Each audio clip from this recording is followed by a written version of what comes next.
Processes anase wode ko yen kasa animu a ose enianimu de ahodo abusiafo yebema munyina akwaba na afei yede enchiasonko eso de ama munyinara na ochi asan akọ abeto menu mienu yede asede eni kabia ene de matwedi ampon yankopon kota munyinara ye no ehye adusia bia ya tudin se mfato ho nsasode ne nsohyede se ne broni kan allusions images and symbols ye no wadi kan adusia ne bebre and then na ochi mu ya duru adusia etoso adumienu ye yesa adusia we ana kaba akopɛ na kota no yede abana wieye ye be sisia.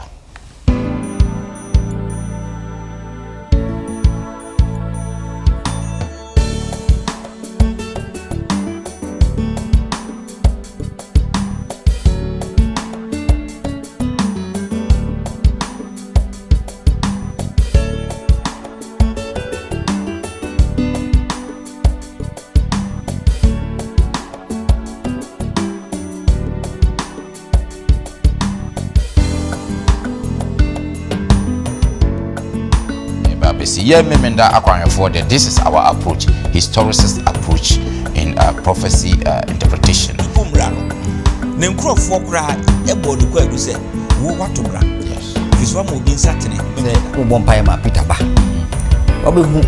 Say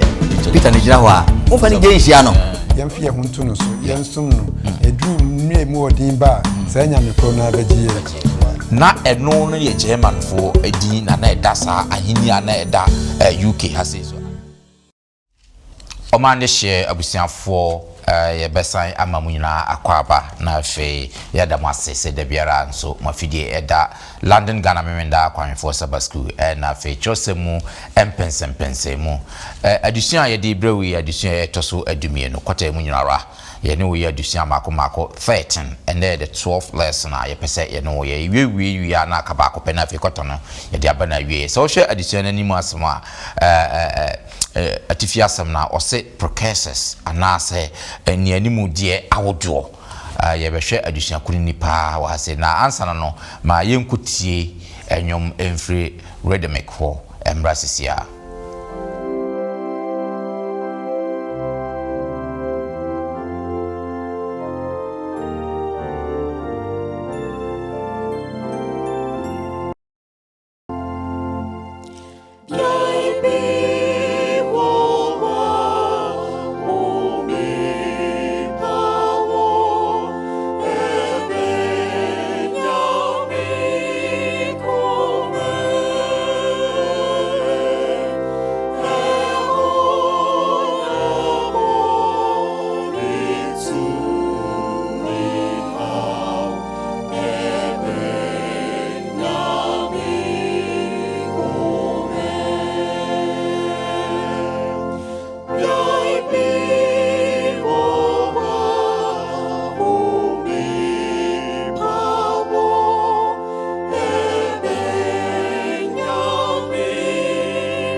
yeda yenuanom nnwomtufo koyi ase enwuma a omode amaye onyankopon enhira mo ene na mefa saa kwanya yi na afi womo a womuti video mu ase mayi omode akyerɛ mo na afi wi nso a yedi yati anu adusua nimo ma ansa na no ma memfa aseda mu odin emfama 3ABN TV Ghana ena Hope TV Ghana sajma koyi efa yedwumade yi ede kɔ wiase afana enyinara sa wo hwɛ na sɛ wo mo bia pɛ sɛ ode bua sajma koyi mienu ya one number ede yemfoni na ne esro sefa na frɛ obibaje wo so kakra bia watimi ede aboa sajma koyi nam sa yeso manyankopɔn so adwuma no atimi akyerɛ akɔwiase afana nyinara says this is the first time on so a emre di kan a wo ye wo hwɛ addition wo YouTube so so wo hwɛ asewa subscription that button bi ɛwɔ hɔ no mia so uwie nso adama bi nso wɔ hɔ no mia so ɛkyɛ sɛ yes addition ne ɛde to YouTube bɛ wo nso yɛ first a wo nsa ɛbɛka wo nsa ka na wo nso awɔ so ɛde akɔma obi ene nyankopon adom me wo abusiafo miensa ewo me nkyɛn a mo bɛboa me de sa addition pensim de abramo me de mo sonfo Bismarck mensa ene me wo yenua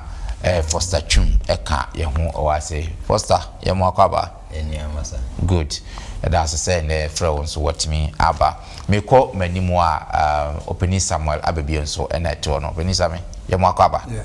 good that's sentence what me aba na fe ne ote eto no ano Openi kwabna kyerɛ ena te eto no Openi kyerɛ ye mo akwaba yeah good that's say ena so ye to nsafre mu nyina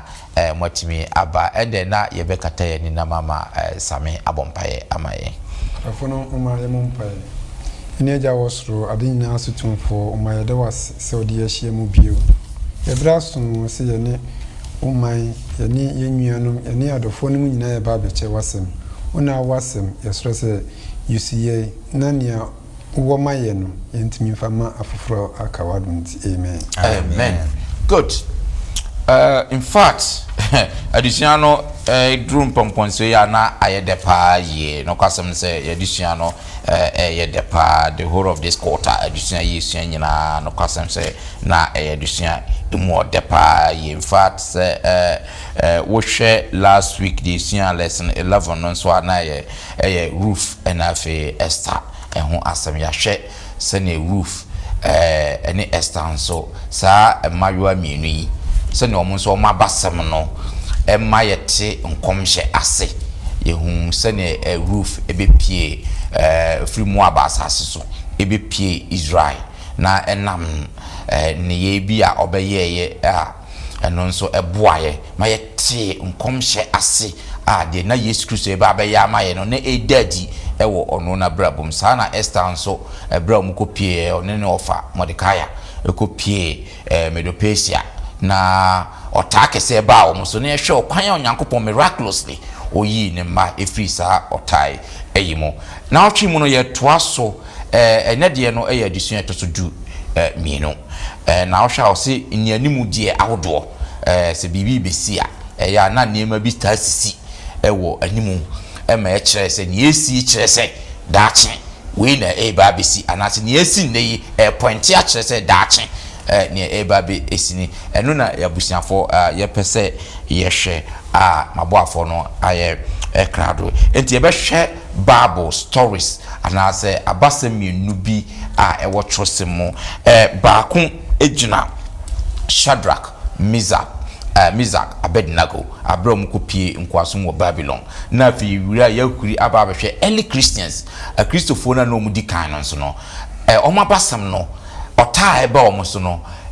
Na etesen, ni mienu nyina no, okwan ben so na point a kire daachi na ebesi. Eno na yedisua ni nyina eba ababe esiso. Nti mabofo no beboa na fi yetimi de emu empensempense mu ede abramo. Yendi kan hwe or say Daniel and the historicist approach of prophecy. And no na yebedi kan ahwe ye hwe Daniel nabakosem anase Daniel etrimi no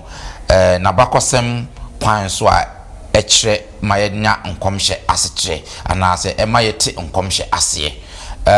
But before then no yebeka yenka abasam no ewo 2 Timothy chapter 1 verse 7. 2 Timothy chapter 1 verse 7. Ti yenhwe nka abasama ye de bewura yen adesua no mo. Enti radiasem. Efise Onyankopon ama yen ehu honhom. Na emom ahoden ne odo ne adwumote ede. Amen. Amen. Good. Great. Nyankopon ama ye honhom ti Yesu Kristo krampo se wo hwe na disua no kire adusuafo no anasenasuafo nyina de bia otaka se do not fear. Mama kuma ntutu. Mama dwene trouble mu. Sanse na Yesu Kristo nim say yes. Okun na ewe yanim no so. But yen approach no what? Friends hope. Ene ma yen fa fear, enfan approach okun na nti de bia o se do not fear. Because onim say okun ewe yanim no so. Now so ye approach no a yemfa me yenyi hu mfiri ho na fe yen approach no ho mpopo ye ne ye de aye yen ka abosama ye kan na ye beto aso na fe ya hwe yen addition no ye beba mu somewhere na fe ya kasa enti yen di kan hwe okwan a ye fa so na ye cheche trosem anase ye cheche prophecy ase in terms of approach baako anase okwan baako so a eye abakosem kwan so enti ye behwe Daniel chapter 2 no sene ye nam abakosem so ebe kire nkomhye bia asisi ewo ewiase emo. Great. Enti yendi kan enhwe bibi wo Daniel chapter 2 verse 31 to 45 no anisu adis mu bi wo hono ma ewo se yenya ntiase ewo mu enti yenhwe Daniel chapter 2 31 to 45. All right. Enti radiasem. Ase wo ohene wo hwe na ohoni kase bi ni ohoni ne so na ehrenhyen ejina wanim na eho ehu ohoni no nie ni 3 years sika pa ne koko ne na basa eyedwete ne yefunu ne nasene eye kobre mfrafrae na sre eye dadeɛ ne nan mu ebi yɛ dadeɛ na emu bi yɛ dɔteɛ wo hwɛ akosi sɛ obo bi a ensa biara nkuram ti bɛbɔ ohoni no nan a ɛyɛ dadeɛ ɛne dɔteɛ no na ebubu no muhumuhu ɛna dadeɛ dɔteɛ kɔbre mfrafrae dwetɛ ne sika no bubu muhumu prekopɛ na ɛyɛ sɛ ɛwuhubre mu ayupre bia so ntɛtɛ na mframa sisa kɔɛ na wanhu wɔn babia bio na ɔbɔ a ɛbɔ ohoni no yɛ bepɔ kɛseɛ na ɛyɛ asase nyinaa so ma dae no nie na yɛbɛka ne nkyerɛseɛ nso akyerɛ ɔhene wo ɔhene wo ne ahemu hene a ɔsoro Nyankopɔn ɛde ahenie tumi ahoɔden ne animuonyam ama wo na biara a nipa mma wuram mmoa ne ewiem enoma ɛteɛ no ɔde wɔn ahyɛ wɔn nsa na ɔde wo adi wɔn nyinaa so wo ne sikatiri no na wachi na ahenie foforo bɛsɔre a enuro wo deɛ no ɛne ahenie a ɛtɔ so miɛnsa foforo a ɛyɛ kɔbre mfrafrae a ɛbɛdi asase nyinaa so na ahenie a ɛtɔ so ɛnan no ɛbɛyɛ den sɛ dadeɛ na sɛdeɛ dadeɛ ebubu na ɛyam adeɛ a ɛbɔ so nyinaa no saa na ahenie a ɛtɔ so ɛnan no bɛbobɔ ahenie a edi kan no nyinaa na sɛnea uhunu ɛnan ɛne nsansoa a emu bi yɛ ɔnwomfoɔ dɔteɛ na ebi yɛ dadeɛ no ɛbɛyɛ ahenie a emu apaapae enso dadeɛ denyɛ no ɛbɛtena emu sɛnea uhunu sɛ dɔteɛ afrafra dadeɛ no emu no na nanso a emu bi yɛ dadeɛ na ebi yɛ ɛfa no ahenie no fa bi bɛyɛ den na emu bi ɛbɛyɛ emre na sɛdeɛ uhunu dɔteɛ sɛ afrafra dadeɛ no nipa no ebedi afra wɔn asefuo mu na wɔremfemfam wɔn ho sɛdeɛ dadeɛ nya dɔteɛ mu afraeɛ no na ahemfo no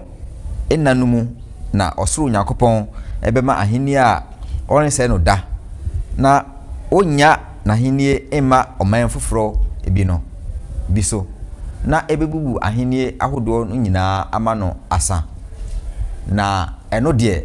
ebegyina daa enti ɛno nti sɛnea wohunu sɛ ɔboɔ a nsa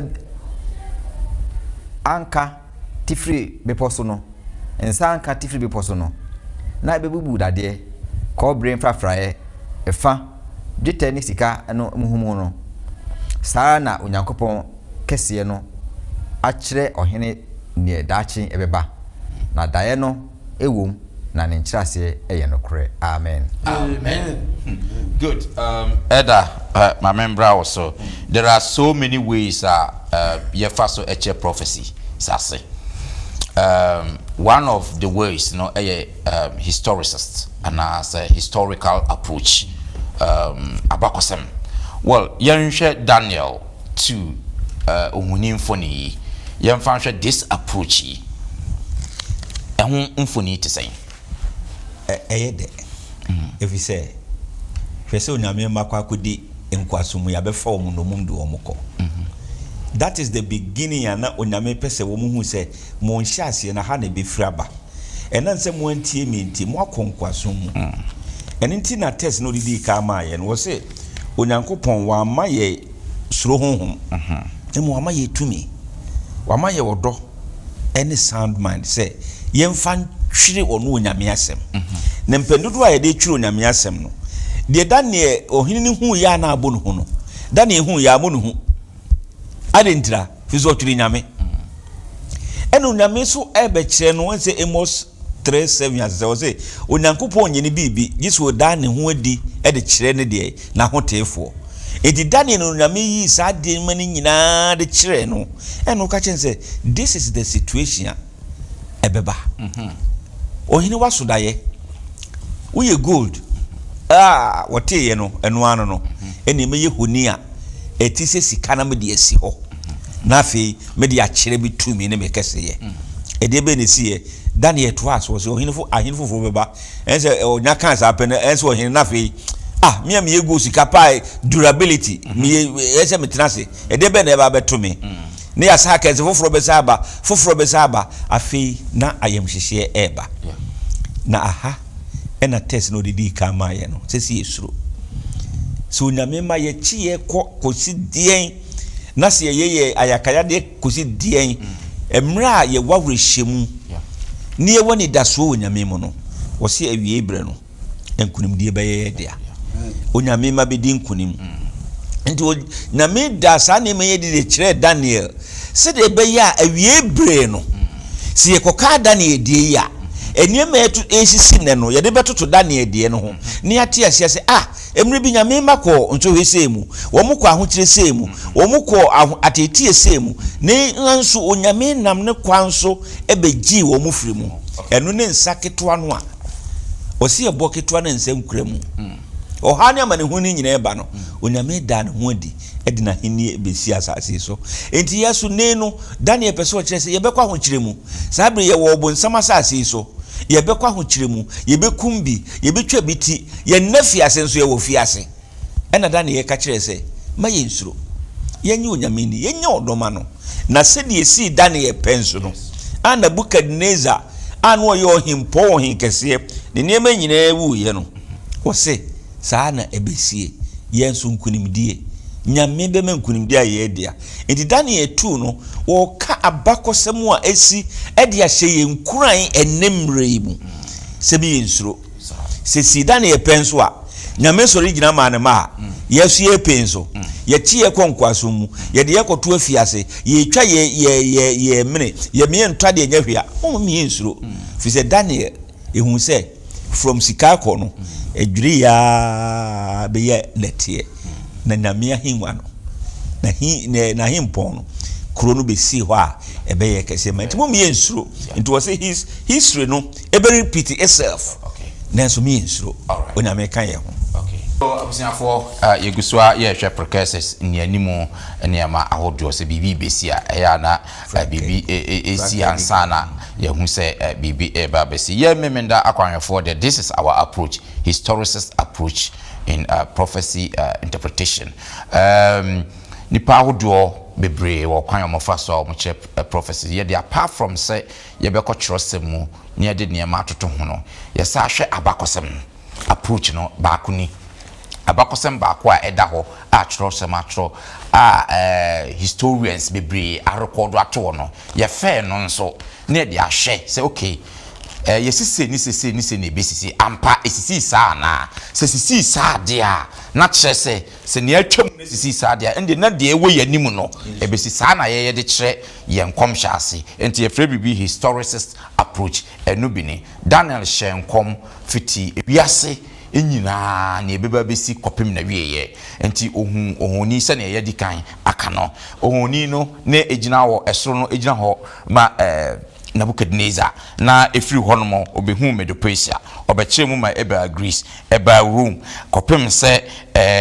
mu betete na be ya manfra na mfa specifically ewo nkomhye mu oka se ombe try se ahini no ebedidi so aba no ombe try se ombe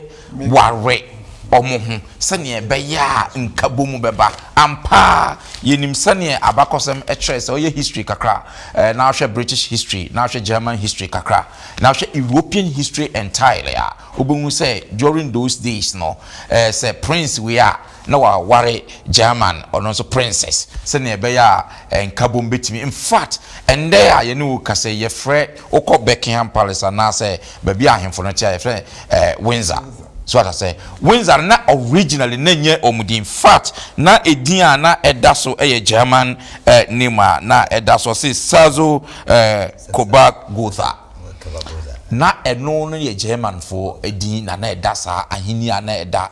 UK has so adentia because oma intem oma ware omo sene be ya omo nyina betimi ay baako but open to kwa esi ye pa during the First World War German na UK omo kon ye pa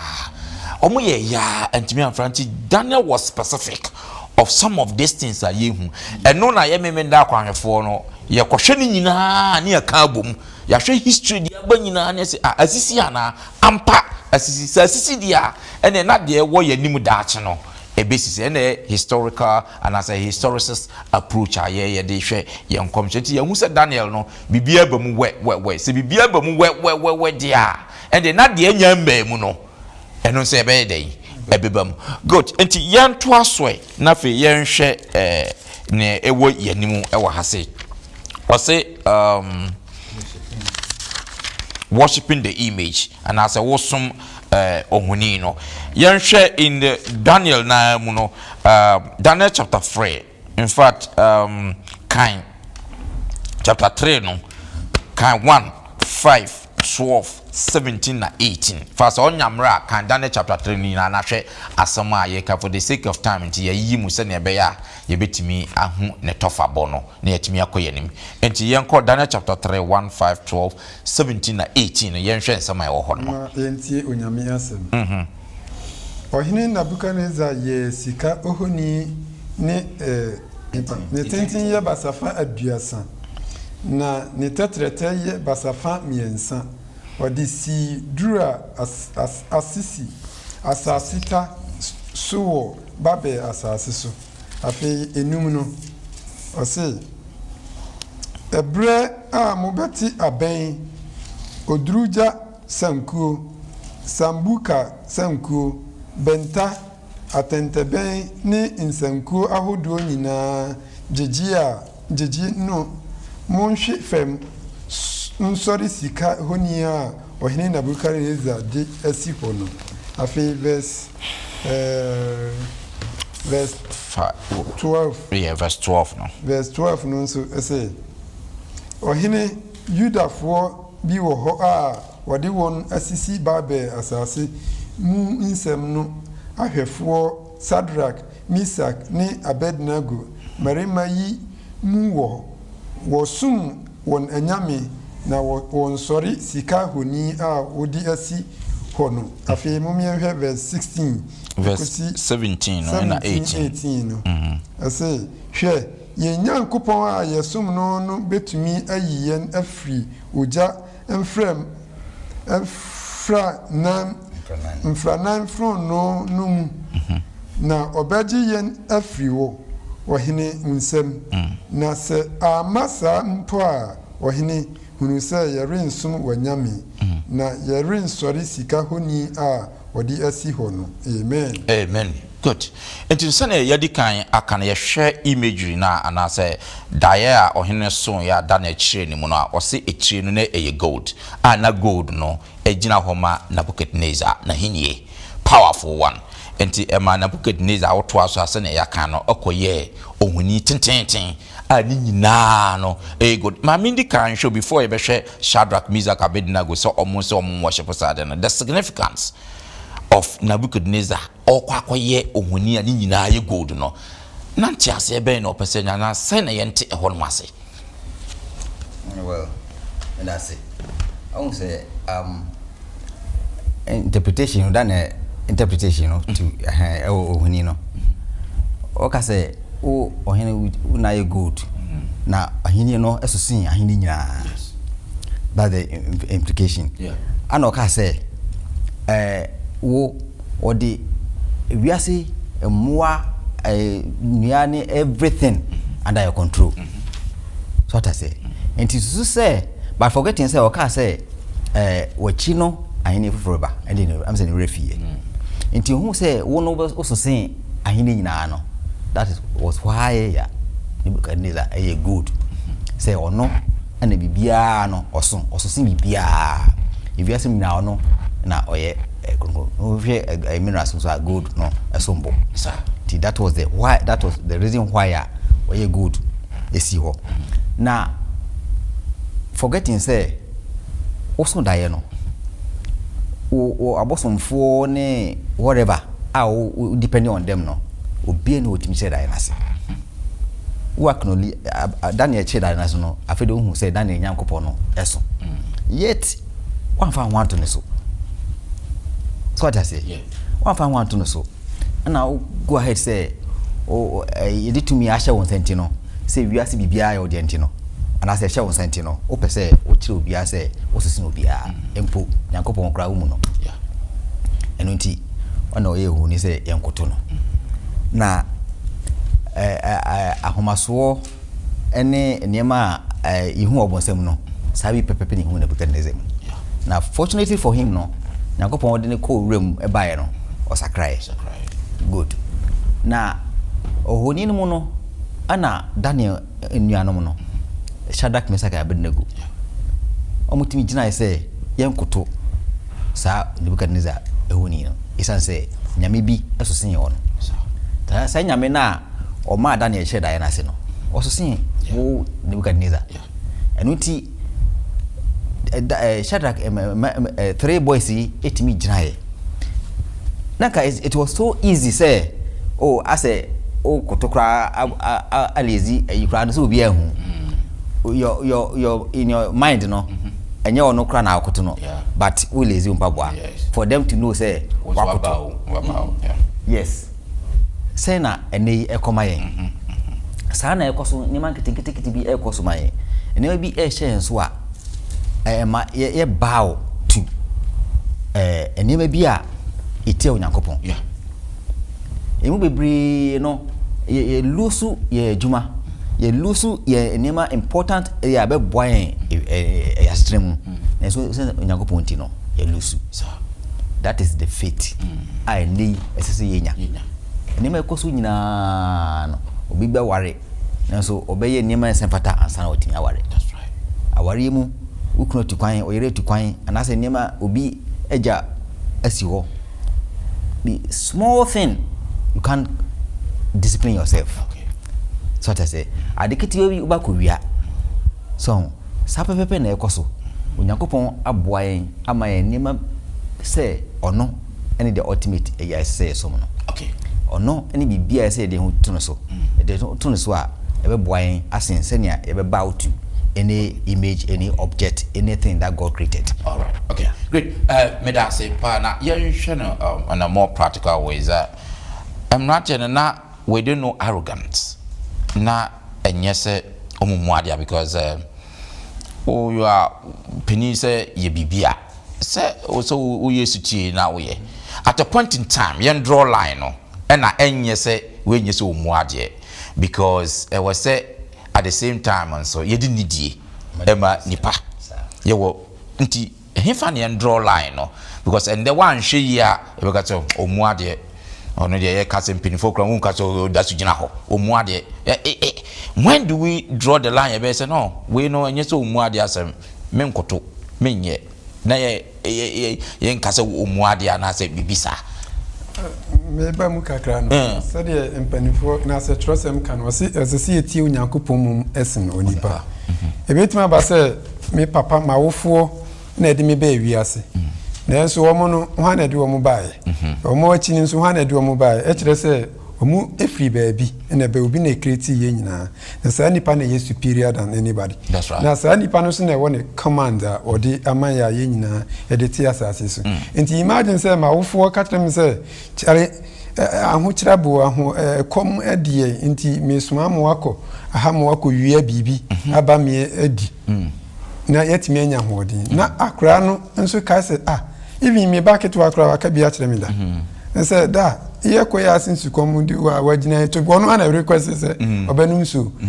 na Saturday me koto ebre no na mse ma kire ne say Saturday entonton ni ntini e ba ya no say abom kwandu but daddy you said she didn't buy or sell on Sabbath no want to look at on once na saka say inti imagine say who nim say trosem say nyosi tie no ese ma enwiade enti se wawofo mum ka tro se koya eni be na wutie wawofo na nyame no ne bo wo mu no ana se nyame na obo yi nyina no eni na wutie eni bi na Shadrach Meshach na Abednego eye no o man ferida se e bia we eye nipa onu na superior than anybody enti before all the congregation me mfa feri emu mu ase na emu no mo kai ni omu nim efri omo ahyase ne omo mofrase ni omo asua ni nyina hu se no esase yetie Onyankopon mum onipa yes because as in pana mi nam ne papa wasa de wasa na mi papa baby ani etie no afi o pese obekwa kwesi ekura wo de kokofu no mu na nsem penifo de wo mo believe bi say ensu bi eda ho bi ese o pacify na o satisfy no yeah to ye koduru ho no na mpenifo a koto mo say ne gese odi akokoni ni na akokoni ye ntwane mne gese ye chinsa ne mene di koni ko gina nsuo no ho ne ye chinsa ne mene ne ye de egu nsuo no ho nti ewia ne ya bafie na kokono ya bekunu ne yawe na me papa hu say ye akrisofo nti obusa say hwan na bedie was me mini emisa I was just about 16 17 18 me ka papa say me de mini me ka kire no wantima se ne bukura fu kakra na ma me ho nti wan show na bufuo no so ma na say man fa respect ama no me papa is a creature like me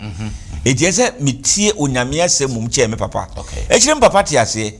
me nuanum bi di me de me mani ye aduane efufuro ma me so anything edru ba bia we have to break the balance say who do we hear and neighbor ni etie onyame ne anase me papa ono so da cho kwa kobu da konta no hwani otemuafo no ono na esi etie no mum esense ebetie ye papa enti na se nye obuo wo munim se nyame on papa no maka trom se there's only one God. That's right. They remember the 10 commandments. O se nye honi bi momu asema no. No ni adia many je those 3 boys no. That's right. Womu carry that thing everywhere they went. Okay. And the ma womu ahode ma womu tibidi jina ye. All right. I was now for yen share worshiping the image again. Restore ohoni no biom. Yen share the Revelation chapter 13 11 to 17 and share Yenhuri and can 14, 9, 11 and 12 no so yen share asama ewo honomo 13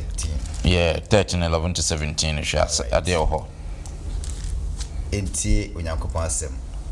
osana mi hu aboafufuru bi a ofiri asase mu bae na o me mienu se adwama na okasa se ohwiase na oya aboa odikan no ahoɔden ne nyinaa wonanim oye aboa odikan no ahoɔden nyinaa wonanim na ɔma asase ene wɔn a wɔtete so koto aboa odikan a wasa no wupra no na oye ensenkyerene akɛseɛ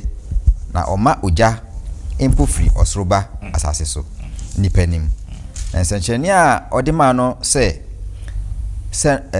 onye no aboa no animti odada won a otete asase so no ka kire asase so tifo no se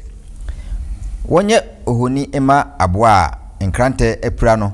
na ote asibio no na woma no kwan se oma aboa no ohoni no honhom na aboa no honi no mpo akasa na wama wakum dodo a wan koto aboa no ehoni no na oma enketewa ne akɛseɛ adefo ne ahiafo adehye ene nkwa nyinaa penema wɔhyɛ wɔn agyinaeɛ wɔn sa nifa ana wɔn moma so nanso obi ntumi ntɔ ana ntɔn gi deɛ ɔwɔ agyinaeɛ no ana aboa no din ana ne din akonta entwerɛ nko amen 17 as 4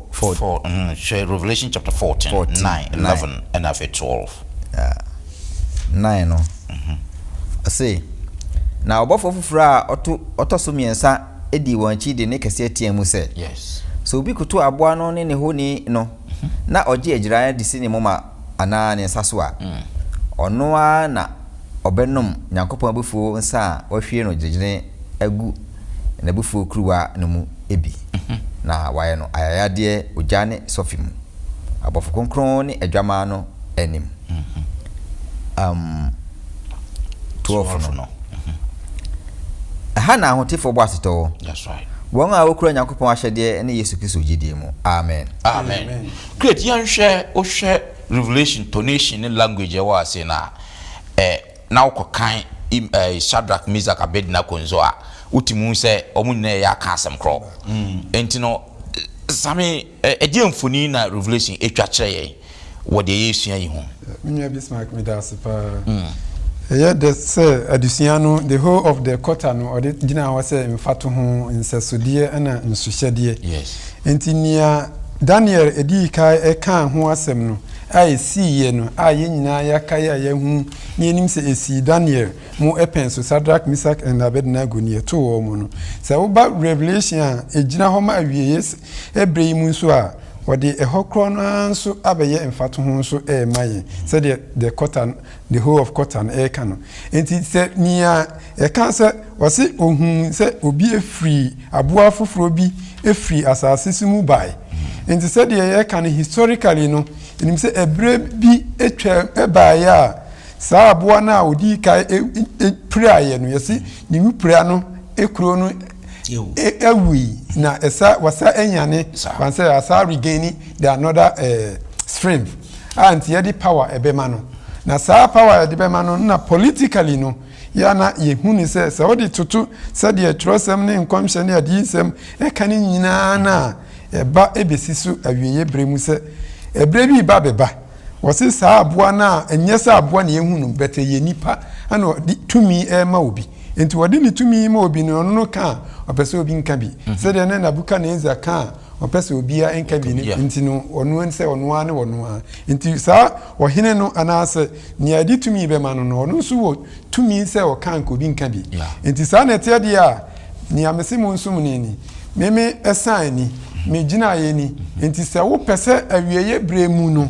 utimi trans na wo ye okedi a ene emiema wa gina ye na sa gina ye de wo a ubetimi ato ubetimi aye bibia bi nanso kai se trosem no so ekan no ho from 13 kase wa abeji na gina ye no wo na aboa no fanse won fani ha emauso nanso na 14 verse 9 10 11 nso aba okay na wonso a obaji sa aboa na gina ye no onyankopon agufisie ebeba oso enti oyi asutre se hana ahotefo de boasito enti sa hana ahotefo boasito wa muyani aye kura Yesu Kristo adanse ni ne gidie mu no yeni ona obetimi agina ano but the only thing ayana much important power say even say wutina ba bia na the way yesemo a asafuma no bon se ni aboto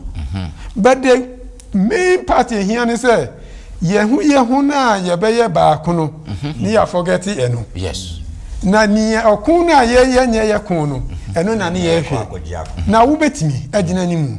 dabi da nenti ni obema wa hoodin atimi agina ni mu no waso na ukura Yesu Kristo adanse ha na hotefo bo aseto na hotefo mo adwuma ne sei ede ebe na omo ye eno ni Nyankopon adanse odi ahye menumi ni nsase ye mfa ne nsem ne nko ye ni ye hu ye ntam ni ye ntena ye na se ye do ye yonko se ye hu ni se ye do Nyankopon ni ye do ye yonko se ye hu a se ye ka se ye do Nyankopon na ye hunu na ye hu kra ni intimi ntena setena pa enye wo honi na ya ma obi command se o kan obi nka bi no that time na obetimi di utumi agina na mom start free ne se Nyankopon no be ma ahode ni tumi amwade agina no dinasem so na fanasem eye adwuma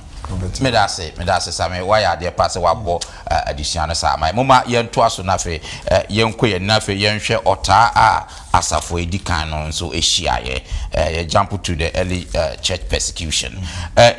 to be honest I wish enye Old Testament no kwa ene maye nyanimu nsem anase eniema ebesisi ansana aba besisi New Testament no so niema bisisi wo early Christians life no a eno so persecutions because eno so na pinpoint na ewo yanimu a ebeba so wo kenkan Acts chapter 12 verse 1 to 17 abasem mienu bi ewo hono James yetwanity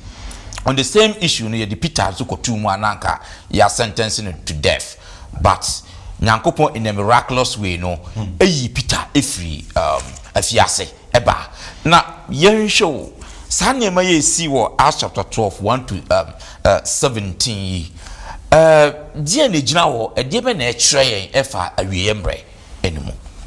yeah I say start free Nebuchadnezzar any intimidation so the man near de sa pepe na ohuni a osum nyame ama aboa no tumi a ode beba yes which is ahead of us. That's right. na we no eso esi obra the early Christian church no aha ana sa ne course wa Roman power or this share sa Christopher so James no ne Peter no ne ade na no na almost omutimi gina ye Peter stood to a sense nye koso nyina no obeka Onyankopon asem ampa ko Onyankopon asem am ye no ye den Trinity so ana eho ana Peter enso ye no go to prison but knowing say ye ku James o manim no it's not church no I say alarm I well prepared say I'm empire to protect or bring out Peter from that kumno. Yes. Enti Peter got to prison no. Na omugusu e bompaye. To bompaye na lo and behold. Akopon bofo e ko yi ni free prison. Yeah. Ono kra Peter kra na ai ne se daye. Enti okoye ko bo bebia no mo hie e bompaye no. Na abofre bi e friend Roda. Epie na wo nim se mo bompaye ma Peter ba. Obehu say Peter ni gira ho a o fa ni je nhia no o jane say o ko kachom say Peter ba o say oboa mi ho aso mo bom pae say Peter mra wo na wa ba wa ko hu no so a o gonye na wa watu yes na che say ase tori bi a nye ye no kwa na say entiase so nyema bi wo ho a ye kire so ye bom pae ye nya ho sentani bi a ye nyini yeah enu ti na ma ye brebre no yeah enu ti Peter ekoso bra roda ekọ mo nche no Peter koso boda no anu mo say ene obi gira ho ampa e be say Peter joba ya Peter ni you see eni jasem ni adisia no e man say o how persecutions na ekoso wo Yakobon enkrofo so nyina no ebi ebenya fa hodie ebi nso ebi call ha mu na ni nyina mu no Yakobon hyehye anamana basa enti se wo di Onyankopon asem anase wo ka Nyankopon asem ana wo Nyankopon adwuma na how to a kase Nyankopon eni wafa that's right enye all the time bia na obenya bibia tototo debi nyame nim hyehyɛ bi odi ma bia wo dia se prepare akoma ema no na wo prepare akoma ama no a na so how bia no wo gina kosi wo mu a o se gina kosi wo mu na wo Nyankwa botire ebi na James etimi ye no na Peter ono kra ye ja no echire ye ndem ye bona senium you see ano ka say no me master ya bona senium say ya me mountain me upside down yeah so what I say enu ti no nyame bre ti asase tu a obonsam ti wodi kwa de ye nya ahoto na so no onkokro otie mu ti no anything that we venture no is true it's true na kopon be kwa mai amen and so onyame ebona ma ho bai from the time wa odewo bukodru Babylon wabo mo ho ban sa wo how ne ma no hu so bonsam bad wo de ba ayesa de odi petro gus janemu na dere na ahane adesua na wie ya adesua mienu aye etwatwe encouraging lessons say no matter the persecution and fahu history will repeat itself 10 times ye Nyankopon no will be there for us forever and ever and the persecution but said die mumi nyina all right said the be ya yesu nkunim die no nti early church no omo so anfo mu totoroto omo huna ma ne pa persecute wonye Paul actually onu be ye Saul be ye Paul no hwe persecution de ma nanso ye wonyame a oyedey o kan ye ho history one of the man ye it was said the die ne no me ensura let us believe him and have faith in him great madam I say abusia for yegusuara ye share precursors as say enianimu eniama ebesisi enianimu niama ahodo a ebe esisi ye hu sene Daniel chapter 2 waka nsam anase vision a wahu na ni nyina asisi mu aba ba du time a ye twen se obo ketekete no ebe abebo ohuni no na me ni nyina ye was that time yemu ya jump eni aba ba hwe early Christian nso niema etutu omo life mu asase no na ye niema ye nso samri nso ebe abekom e de call the end of the age no so ye wa Christophobia ene omo wo persecution mu pa omo like omo bre the same thing na Christopher bi nso ho a omo ni omo ise Peter na omo kwa fiesi omo asaba ebesisi sa ba ultimately ni Peter wuye ultimately ye nyina ye beko but awie ne ebesi yensen nkunimdie wa awie ne mu na ye very important ye ehwe na ye hwe finally the mark of the beast ye kase aboa na gina ye na eya na ye hu ne sen ada aboa na gina ye no muntie me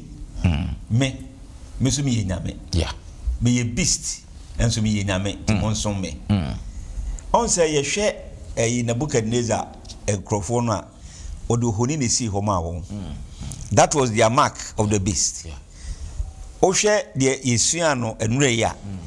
na Peter no mo kanya nsem ya wo mo so wo de no ene the mark of the beast vise kane no o se so do ano kra pa mu ka se wo gi Yesu Kristo de ya chi wa yekum yeah that was their mark of the beast and everything was building up so be time be nipa be ginyame di bia no persecution ba yeah enti onyame so from creation and what de emransem du no emaye and what de edabi a wode esi wo se ye ne mfanhia ne emra ne nanse meda na mesom no onyame efese na edin tro onyame be sane ba Adam ne Eve no ma betra se that relationship no ene nyame pe bone ba ene muate ene nyame ama ye home da bi se sa da ne dura mumfamra na enye te se reconnection en connect me ne mumie no na munka na mu hu se mimi nyame na me boss ne asase bonsam so se da bi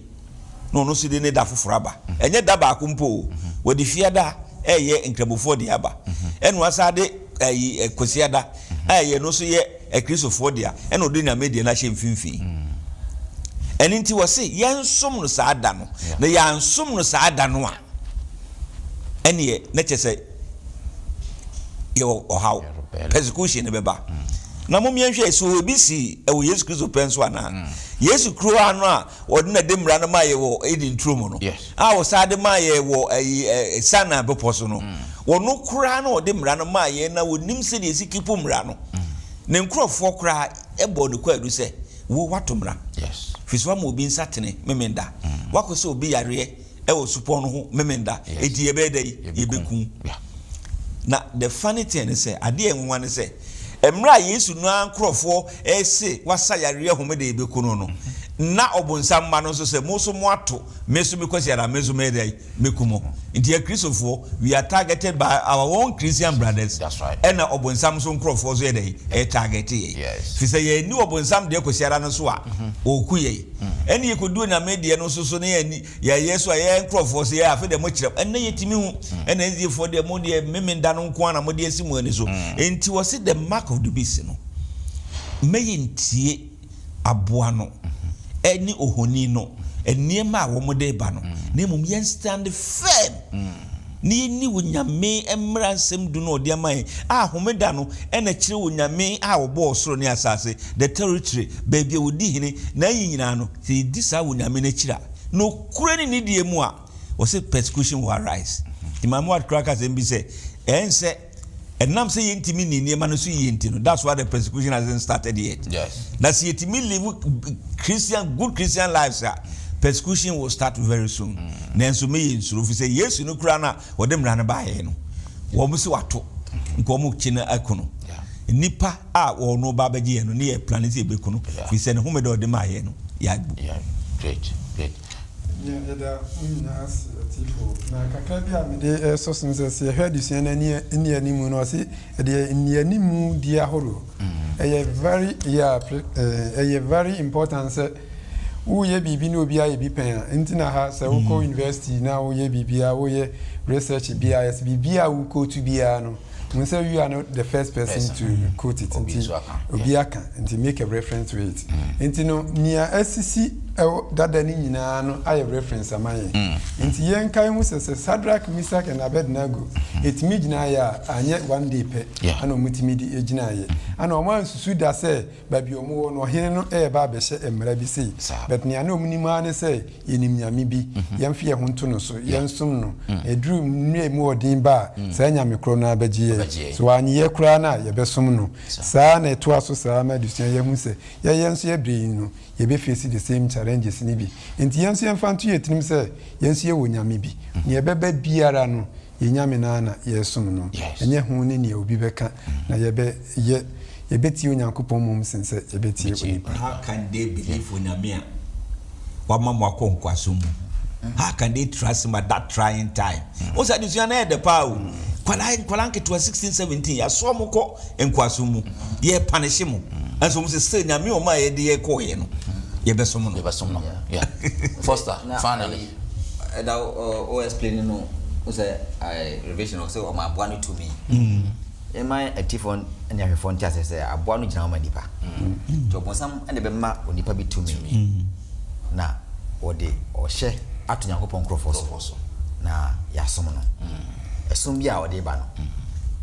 asom isa se nyankopon esum no ho obonsam ani abre sa osom no empese esum nyankopon sa duty o de osom no a ono esum no aye memi dane kwesi da entem no eno ana obonsam de tumi be ma sa aboa no aye nipa no na o de samra na aba aye nam kwaso a enche ne beba ese se prepare your mind nya spiritual investment na atimi amiti sa okono otana e bana medam ase abusiafo yede addition ebe eche hase ye no ahwe precursors anase ni animu nsem ahodo a ebeba ne FCC ye nyina no eche se ne kese nso we animu a eba Shadrach and Meshach and Abednego de see no ne kese na animu a eba Peter and James ne to omo no ne kese na animu a eba the mark of the beast no oksum bia e opposite onyankopon som biara adie bia na wo worship image no does not necessarily mean say why ye object bi si na de bia wo bow ye worship ye phones ye kita ye worship ye ntade ye kita ye worship ye adwuma ye worship bibi bia wo di besi onyankopon som kwan no wo worship the image ye very careful e wo ha say na awie no onyankopon atimi agien next week ye de edition di quarter na awie nyina no yede ebebro katwani na fe mema saminshira so emaye don foni mo bro fo nyame ye hyase di udin hyase ye do wasese wa me yetimi di adusuan ya ba wieye ye sro se ma ye ne atiefo nyina no enya nsinsanso papa ye so ensesa ya brabo ni ntimi antweme woda ne da wadum ti amen amen